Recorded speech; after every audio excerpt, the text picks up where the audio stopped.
دوستو M S سے Urdu point میں ہم آپ کو ویلکم کرتے ہیں۔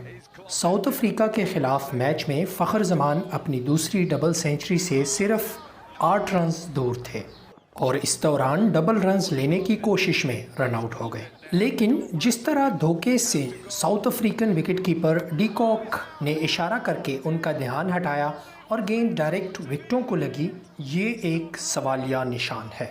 آئی سی سی کے 41.5.1 رول کہتا ہے کہ اگر کوئی فیلڈر جان بوجھ کر الفاظ یا حرکات سے بیٹسمین کو دھوکہ دے جبکہ بیٹسمین بال کھیل چکا ہو تو اس کیس میں فیلڈنگ ٹیم پر 5 رنز کی پینلٹی اور ساتھ ہی ساتھ بال دوبارہ ہوگی۔ فخر زمان کے کیس میں آئی سی سی ابھی تک خاموش ہے، جبکہ صاف ظاہر ہے کہ ڈی کاک نے اشارہ فخر کو ڈسٹریکٹ کرنے کے لیے کیا تھا اور وکٹ پر بال لگنے کے بعد ان کی مسکراہٹ سے یہ صاف ظاہر ہو رہا تھا۔